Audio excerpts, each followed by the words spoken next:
Poor oral hygiene ఉంటే, అంటే నోరు దుర్వాసన వచ్చినా కానీ నోరు కనుక బ్యాడ్గా ఉన్నప్పుడు లంగ్ ప్రాబ్లం రావచ్చా అనేది తెలుసుకుందాం. ఇప్పుడు చాలామంది ఏమనుకుంటాం, నోరు ఎక్కడ లంగ్స్ ఎక్కడ, ఈ రెండు దూరం డిస్టెన్స్ కదా, సో నోట్లో ఉన్న ప్రాబ్లమ్స్కి లంగ్స్కి ఏం ప్రాబ్లం వస్తుంది అనుకుంటాం, అంతేనా?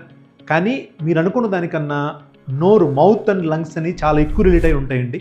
ఎందుకంటే ఈ మౌత్లో ఉన్న ఏదైతే బ్యాడ్ ఓడర్ కానీ ఆర్ బ్యాడ్ డెబ్రిస్ డిపాజిట్ అయిందంతా కూడా మీకు నైట్ స్లీప్లో కానీ మీరు పడుకున్నప్పుడు కానీ స్లోగా ఇక్కడి నుంచి ట్రావెల్ చేసి మీకు లంగ్స్లోకి సీప్ అవుతుంది.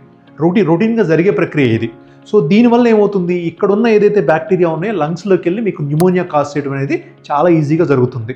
సో ఓరల్ హైజీన్ అంటే నోరు శుభ్రంగా ఉంచుకుంటే మీరు లంగ్స్ కూడా ఇండైరెక్ట్గా శుభ్రంగా ఉంచుకున్నట్టే. దానికి ఏం చేయాలి?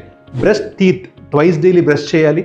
Oral rinsing or oral mouth wash రెగ్యులర్గా యూజ్ చేయాలి. డెంటల్ కేరీస్ కానీ ఆర్ డెంటల్ ఏదన్నా ఉంటే దాన్ని రెగ్యులర్గా క్లీన్ చేయించుకోవాలి. అండ్ అడెక్యువేట్ వాటర్ ఇంటేక్ తీసుకోవాలి. సో ఈ 4 ప్రికాషన్స్ ఫాలో అయితే మీరు ఓరల్ హైజీన్ ఉంచుకోవచ్చు, దాంతోపాటు లంగ్స్ని కూడా హెల్దీగా ఉంచుకోవచ్చు.